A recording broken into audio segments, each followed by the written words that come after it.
Well, I think that's probably true, but it's also a problem. This article is about who are small business owners in America.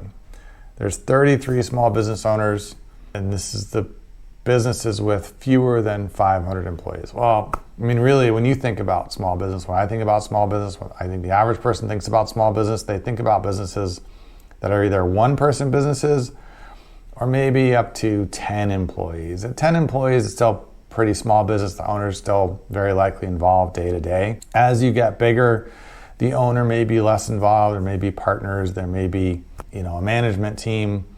And certainly by the time you get to 50 employees, it's a pretty good sized business.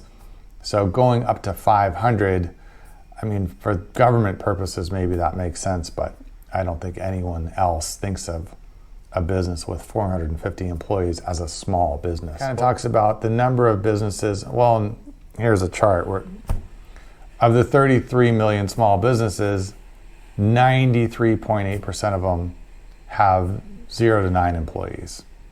And 5.5% of them have 10 to 99 employees. And literally 0.5% of all the businesses in the US only, have 100 or more employees, and 0.1% have more than 500 employees. So it very quickly tops out at under 9 employees. The average age of a small business owner is, 51% start when they're 55 years old or older. So I guess point being, you're never too old to start a business. 6% start when they're 34 and under, 43% start between 35 and 54. So I guess I was an exception because I started before I was 34. But I think a lot of times when you're in your 20s and even early 30s, you don't have enough experience, you don't have enough skills, you don't have enough confidence, you don't have enough capital to launch your own business. It becomes challenging. So it makes sense to me that people, as they get older, they have business experience, they know what they want to do, and they have some money and savings set aside. That's when you can start a business. How many hours do small business owners work? 58% work at least 50 hours a week. Only 57% take vacations. Of the 57% who take vacations, 67% check into work at least once a day. Well, I think that's probably true, but it's also a problem. I mean, if you're a solo business owner, then yeah, working a lot of hours is the only way to get it done sometimes because there's no one else to delegate to. But if you're in that even 2 or 3 employee situation, then I think you really should start striving for that work-life balance. Try to cut yourself off at 40 hours a week and try to take some weeks off every year. Otherwise you get burned out, and no matter how well the business is doing, you decide you want to sell it or close it down and do something else because you just never get a day off.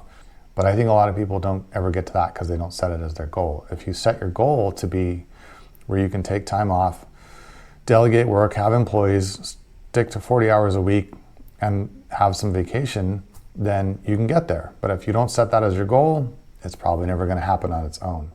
How much do small business owners make? Average income is $70,781 annually. I don't know if they're where they're getting that number, or if they're taking off tax returns.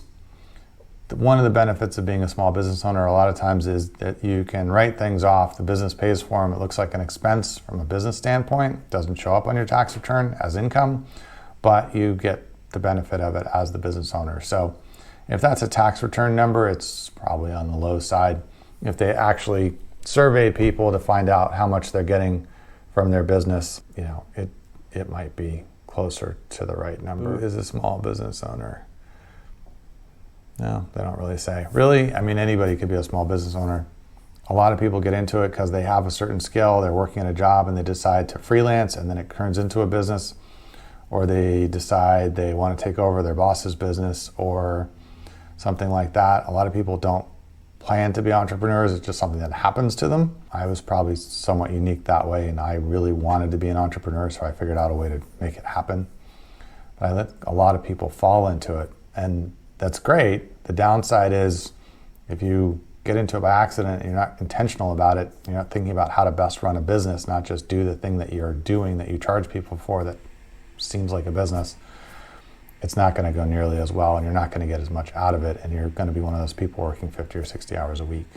So it's great to be an entrepreneur, but be intentional about it set goals, set boundaries, and make the most of it.